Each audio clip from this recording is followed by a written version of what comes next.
I've hit a point where the vodka isn't just a habit, it's a physical threat. My stomach pain has become unbearable, and I'm at a level of alcoholism where I'm terrified that quitting cold turkey might actually kill me. I've spent years being a, quote, verbal abuse machine, hiding behind a screen to talk trash to my brothers, Eric and Jeff. I know I've pushed them to their limit, and the guilt is heavy, but the idea of rehab is a non-starter for me. I'd honestly rather be in jail. At least there, the honesty is raw. To survive, I started by tapering off with light beer, trying to find a soft landing.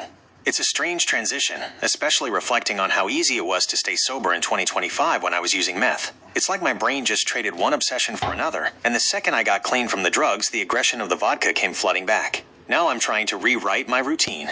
I've cut out the true crime and the aggressive music, replacing them with comedy history and South Park.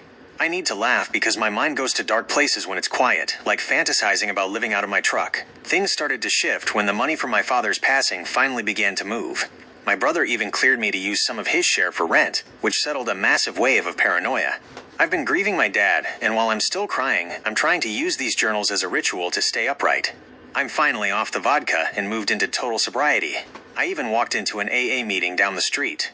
I'm still cynical about the old-timers who love the sound of their own voices, but it's better than sitting alone in the dark. I'm currently balling on a budget. I've been donating plasma to get by, and I'm proud that I can walk past the beer aisle at Walmart and spend that money on eggs, cilantro, and discounted meat instead. I'm even considering selling my truck to simplify my life further. My heart rate is down, the cobwebs are clearing, and I'm finding joy in the small things, like playing Final Fantasy VI on my laptop or finally doing my laundry. The world outside still feels chaotic. I've been following the news about the murder of Rob Reiner's wife and getting frustrated with the heartless political rhetoric online. It reminds me why I stepped away from that kind of anger.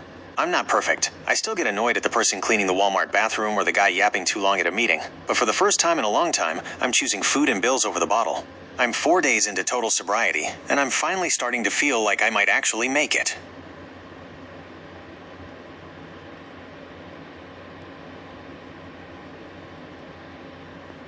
This is for informational purposes only. For medical advice or diagnosis, consult a professional. This summary tracks a week of significant transition as the author documents their journey from severe vodka dependency to total sobriety, following the recent passing of their father.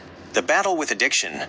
The journals begin with the author in a physically precarious state, suffering from unbearable stomach pain and a history of using vodka as a tool for verbal aggression. The taper. Initially, the author uses light beer as a soft landing to avoid life-threatening withdrawals, noting that their textbook level of alcoholism makes total cessation feel dangerous. The pivot to sobriety. By December 14th, the author transitions to total sobriety. They begin attending local AA meetings, though they maintain a cynical view of old-timers who dominate the conversation. Physical recovery. As the days progress, the author reports a significant decrease in heart rate and blood pressure, successfully donating plasma to fund basic needs. Family dynamics and grief. The shadow of the author's father and the strained relationship with their brothers, Eric and Jeff, serve as primary motivators. Amending behavior. The author expresses deep guilt over biting the hand that feeds, acknowledging that they use the internet to verbally abuse their brothers. Inheritance. Much of the week involves the logistical and emotional fallout of their father's death.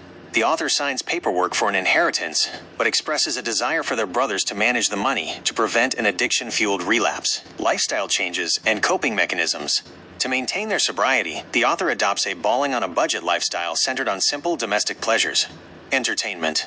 They consciously swap negative content, true crime, certain music and political rage, for positive content like comedy history, South Park, and retro video games, Final Fantasy VI.